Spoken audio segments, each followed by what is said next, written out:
Okay, and welcome to episode 3 of season 2 of Ferg's Footy Fanfare. As per usual, I'm Ned and I'm joined by Jay. Jay, how you going, mate?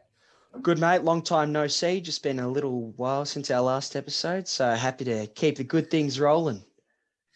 Yeah, it's it. If only we were paid to do this, we'd be doing it every night, wouldn't we? Could make some real money out of it. Yeah, so round 1 is in the books and we just dissected round 1 and reviewed it, and now we're moving on to round 2, obviously because of the Thursday nights, sort of messes with our schedule a little bit. But big game Thursday night, probably arguably the biggest rivalry in Australian sport, Carlton and Collingwood. Both teams coming off sort of disappointing losses, I could say. I think Collingwood, you definitely say disappointing loss. Carlton, probably not so disappointing, but I think they probably felt that they could have got a bit more out of it. And plus, they'll also have a few players coming back, which will help boost the stocks.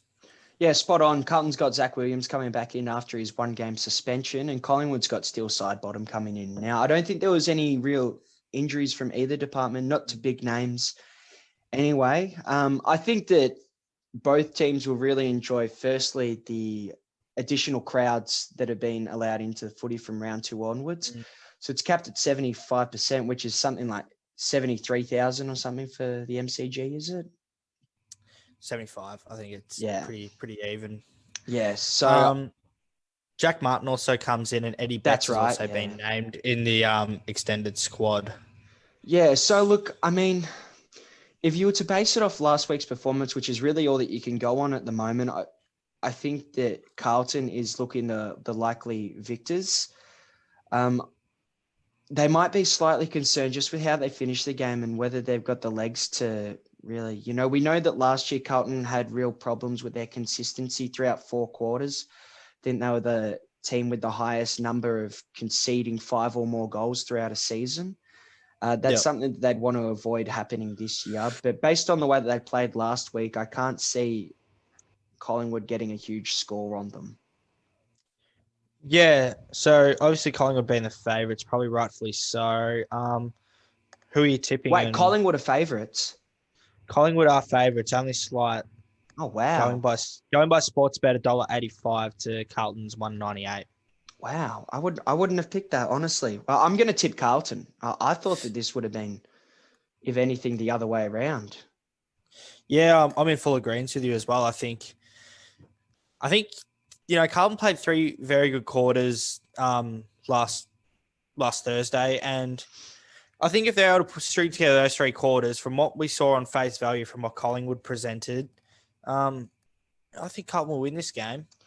Yeah, absolutely. I think that it's impossible to base it off one round, but if you had to put Collingwood on a spectrum as to whether they're looking really good or whether there's alarm bells, I'd say that they're more towards the alarm bells in the way that they played and the way that they got beaten so heavily against Western Bulldogs. So it really will be an interesting contest. Neither club will want to start 0-2.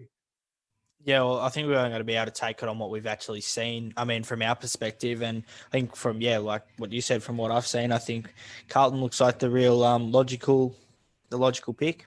Yeah, well, if none of those teams wanted to be 0-2, you can sure as hell bet that neither Geelong or Brisbane wanted to be 0-2.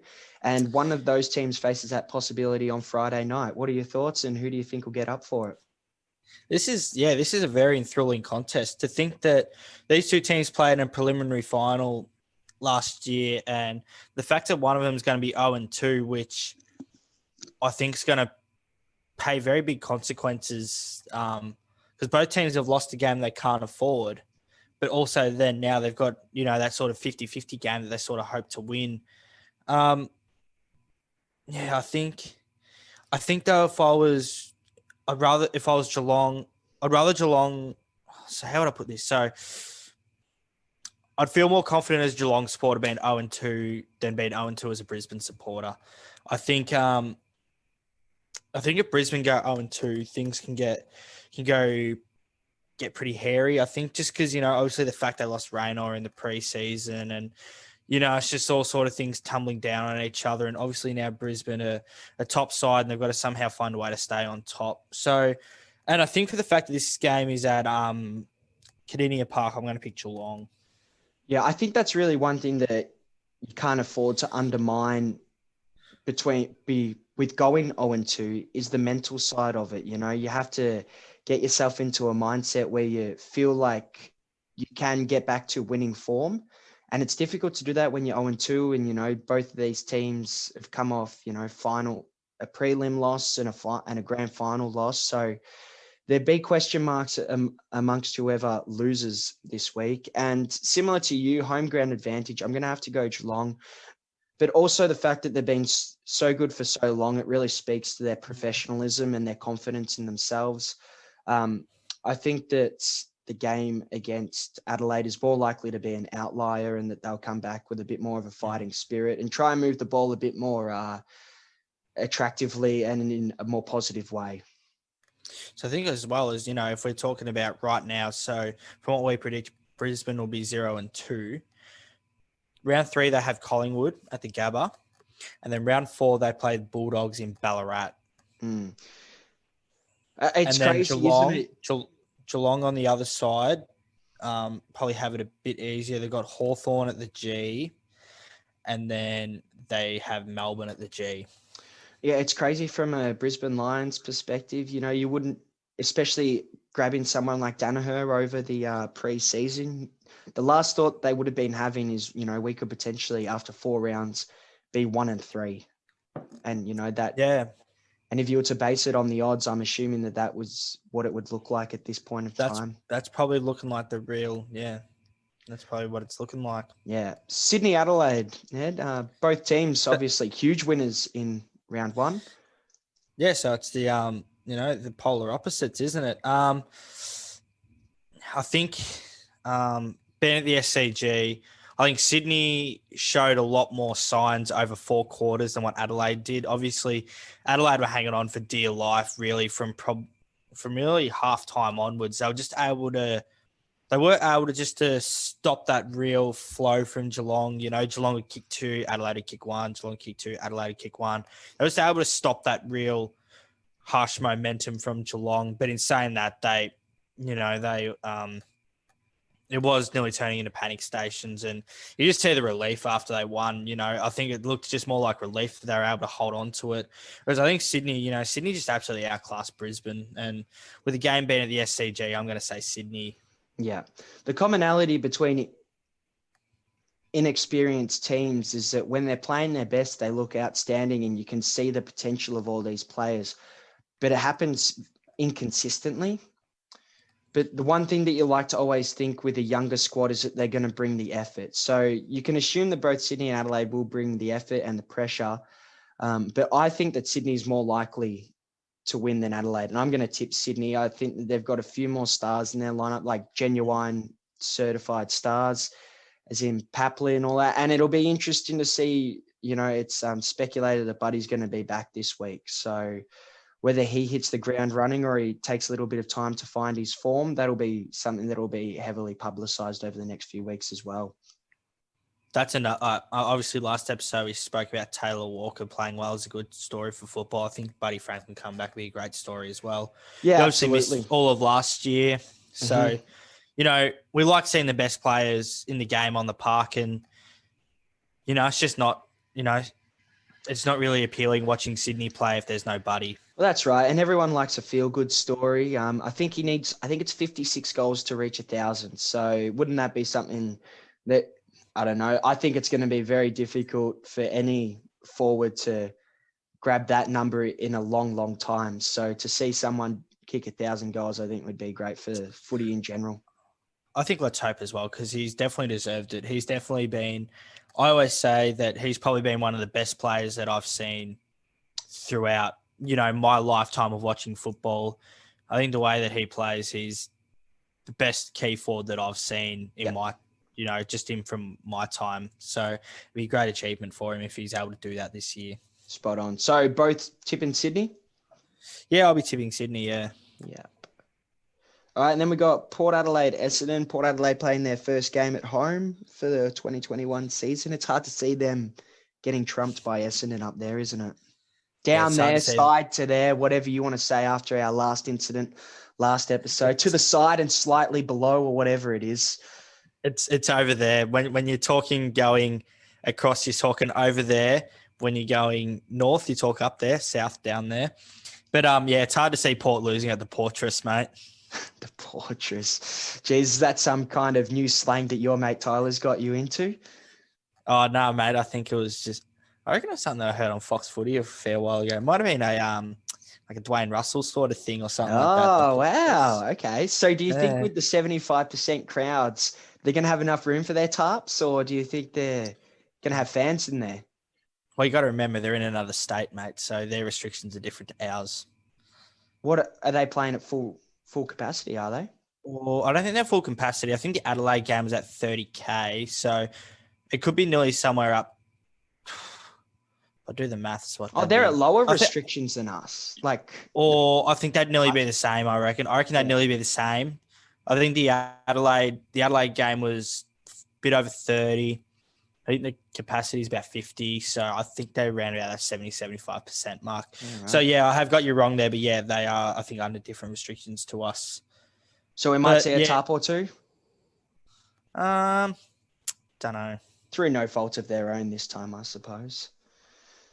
Never tear our tops, mate. But I think yeah, it's hard to go by Port. I think we both probably have them, and I definitely have them as grand finalists this year. I don't know about you, but I think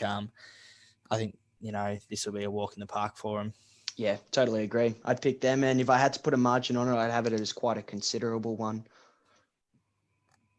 Given that so is $1.15 enough? Is $1.15 enough to tempt you into a cheeky 5? I would much rather put money on bloody Carlton as smokeys than Port Adelaide as firm favourites.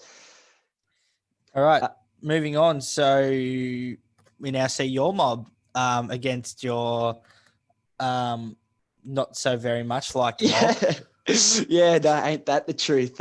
Spud's game, it's an awesome initiative for mental awareness, and there's a few players coming in for both teams. St Kilda's got Max King and Zach Jones coming in, and Melbourne's got Jack Viney coming in, but Harms is out for the next 6 or so weeks.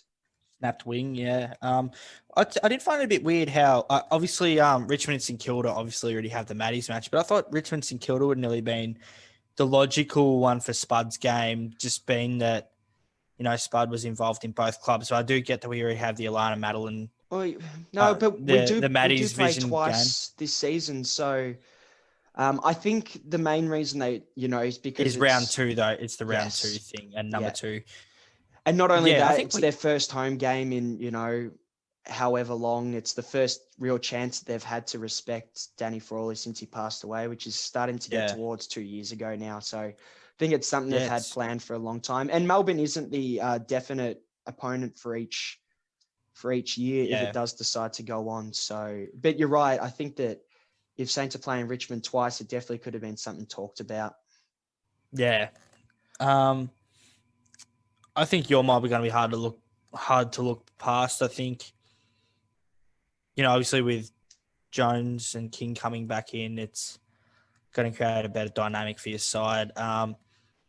Melbourne, I thought they played well on the weekend, but I can't see them getting past St Kilda. Obviously, I've got St Kilda quite up there in my ladder, and I think from what we saw last year from St Kilda and what we've seen from them last week and in the preseason, I think St Kilda will be too strong and just too quick and too agile for Melbourne.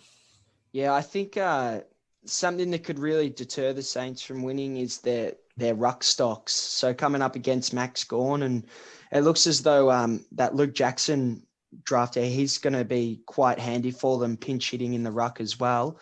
Coming up against Paul Hunter, I think that it's vital for these players. Like I think McKernan will stay in, but for also King and potentially Josh Battle to come up, because Josh Battle can be anything. So to put him in the ruck, it might just offer a little bit of extra manpower down in the clearances. I'm tipping St Kilda. I think that they should get the job done.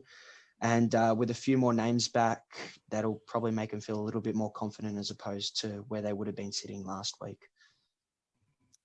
Yeah, in full agreement with you there. So then from there we move on to the Gold Coast playing North Melbourne. I think I'm just going to be playing obvious. I think Gold Coast will win this one. I don't think there's any real much more to add. Yeah, it's a real hard task for North Melbourne starting up against Port Adelaide in round one, isn't it? Yeah, and then obviously you got to go and play the Gold Coast up at Metricon, which is no real easy. It's no easy beat. Now with this Gold Coast side, we saw them beat West Coast last year up at Metricon, and they're really starting to make a fortress out of Metricon as well. So I think that sorry, you go. And obviously, the torrential rain that's all been up there as well. Don't know if that'll have much of a factor, but just the climate, the whole climate difference. I think that North Melbourne will be somewhat positive about how their first round went. Other than that second quarter where the lead went from something like 4 points to 40 points in the space of 15 minutes, there was very few discrepancies in terms of scoreboard or statistics that suggested they were getting completely overwhelmed. So I think it's impossible to take their performance in round one and really have that as a guide for their season. And I think that that's where this round comes into play. They will see this as a potential game that they can win. So it'll be interesting to see whether David Noble and his team are able to bring that kind of intensity that they were able to in the first quarter against Port Adelaide. I still think the Gold Coast will win, though. Yeah, it's hard to go past Gold Coast, I reckon, in this one. So then we move on. Yeah, the early Sunday game. We've got Hawthorn against your mob at the MCG, the home of football. Yeah, that's it. I don't think this will be any easy walk in the park game. I think from what we saw out of the second half against Essendon with Hawthorn, I think they've got a pretty strong midfield coordinates, and I think they're a very well drilled side. Hawthorn, they're probably under the best brains in the comp. So I don't think it'll be any easy walk in the park for Richmond. I'd still expect them to probably just do the professional job that they do. They just win by they just notch up the win, but not expecting the wheel to be reinvented. Yeah, I could say something in similar light. I think that it'll probably be more comfortable than what you're suggesting. Although in saying that, Hawthorn beat you guys quite convincingly last year, did they not? Yes, they did. Yeah. But yeah. I think the crowd doubt factor might be different. I think obviously still being a Richmond away game, I still know a lot of Richmond members who are going to get to the game. So I think we might see, obviously compared to Richmond Carlton, there was a very strong Richmond presence. I think it's going to be, I think there will be a strong Richmond presence despite it being an away game. Yeah, I think you've probably got a more formidable midfield that has the potential to keep the likes of Mitchell and O'Meara quiet as well. You've got a hard nut yourself like Prestia, who's really able to win that ball in and under and perhaps nullify Mitchell if need be. So I'm tipping Richmond. Then we move on to this. Well, this could possibly be one of the matches of the round as well. Western Bulldogs hosting West Coast at Marvel. Yeah, what an awesome game. Funnily enough, Western Bulldogs actually go in as favourites. Yeah, see, I'm tipping the Western Bulldogs. Ooh.